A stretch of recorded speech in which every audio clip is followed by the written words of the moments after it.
Hi, I'm Jeff Merrill from JMYS.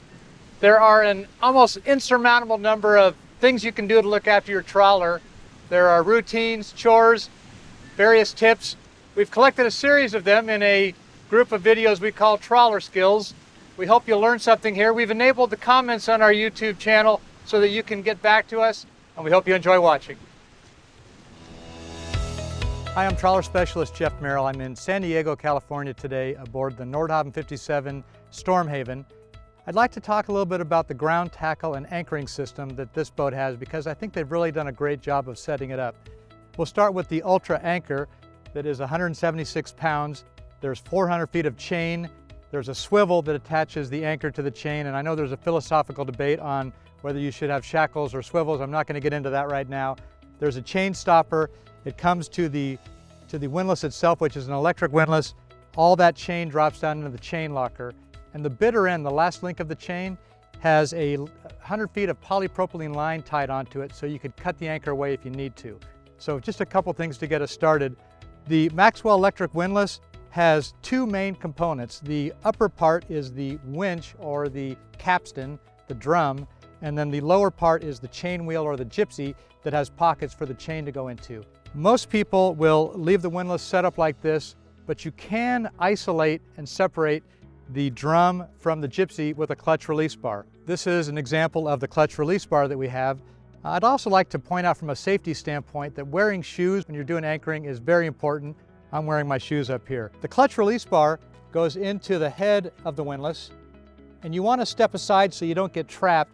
And my goal is you never let go of the clutch release bar. You always have your hand on it because this could turn into a human blender if somebody activated the windlass with the clutch release bar in. By separating this just slightly, I now have independently isolated the capstan from the chain wheel. On this boat, there is a safety leash here just to keep the anchor from falling overboard. So we'll take that off right now. And if I've taken enough slack off here, we should be able to see the winch rotate with the chain wheel staying fixed. Okay, so you see the chain wheel's not working, but the windlass drum is working. You can use this for warping or other situations where you might need to have some extra control. So I'm going to now put this back together, tighten it back up. You want to be hand tight, not overly tight, just to connect the two together. I mentioned that there's a chain stopper here. This is a flapper valve that is set up between links to hold it in place. Before I can launch the anchor, I need to tighten the anchor back up to release this stopper. So I have two foot buttons, which you probably can't see from that angle, but there's one that says an arrow pointing which direction the chain is going out and one that brings the chain in.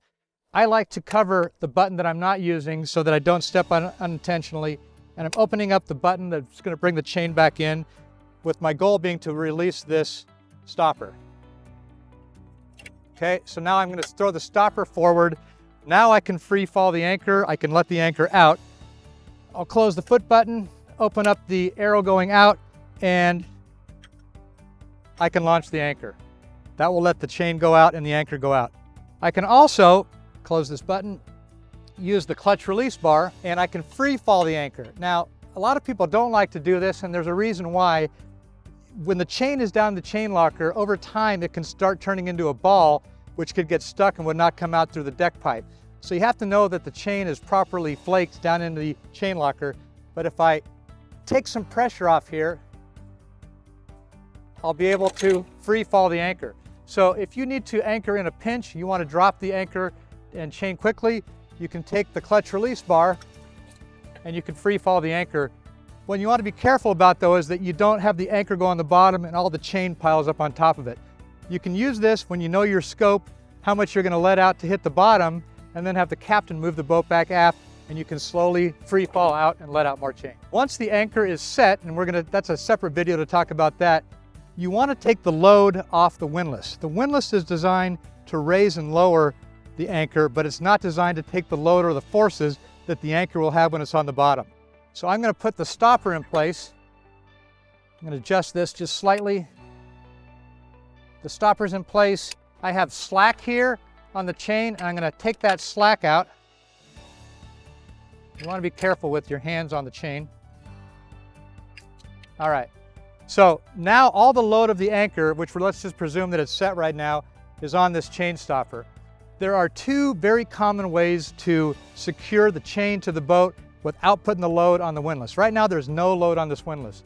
One is to use a snubber, a single line like this. You come over and you clip it on to a chain link. Obviously it would be outside the roller, and then you come and you tie it to one of the hawse pipes. So you've got a single point of attachment that is taking all the force of the anchor and the chain onto this line. That's a simple, easy way to go. The other option is to use an anchor bridle. And now you're going to spread the load onto two sides. This goes over a link on the chain. You set it over the top. You come into both hawse pipes.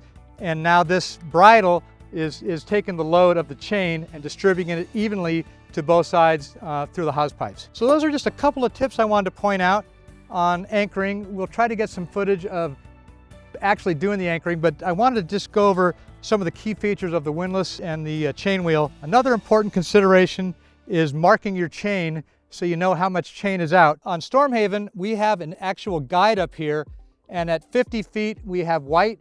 You can use paint, but the paint seems to wear out over time, so a lot of people take wire ties. So they'll have 4 or 5 white wire ties on a couple of links to designate 50 feet. And then I like this system. They're using red for hundreds. So one band of red would be 100. If you get to 200 feet, you'd have a band of red and then some blank chain and then another band of red. You see 2 red stripes go by or 2 red bars, you know you're at 200 feet.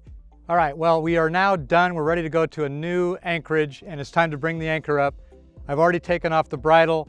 I would have my hose out here to be able to wash off the chain. Again, I have a freshwater and a saltwater option here.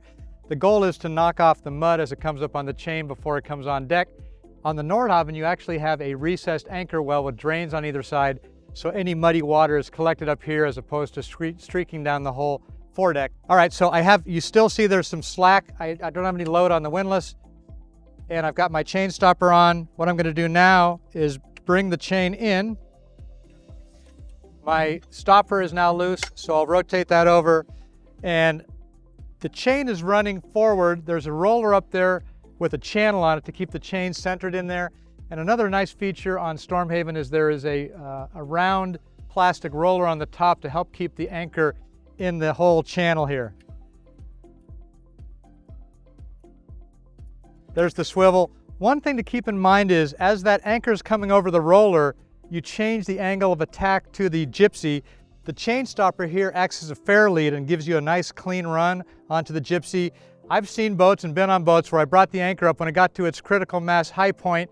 The angle was so high on the chain wheel that it strips it off the chain wheel and you lose all your chain overboard. So this is a well thought out system here. I continue bringing the anchor up. It locks in place. That roller also centers the top of the anchor. I'm going to then put my flapper on. It never seems to end up at the exact right cleat.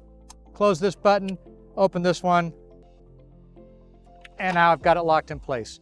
So the anchor is secure, the chain wheel is slack, and I put my safety leash back on, and I'm ready to go on to the next destination.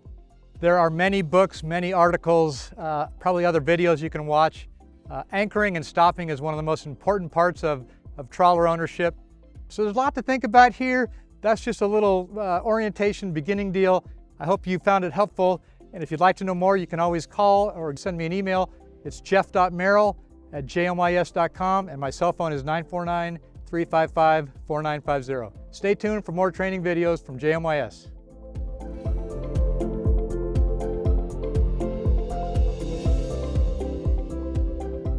Hi trawler fans, thank you for watching the JMYS YouTube video channel. You can subscribe by clicking the button below. And if you'd like to watch one of our other listings or check out one of our other trawler skills videos, you can click on one of those on the side. Thanks, and we hope to see you back here again soon.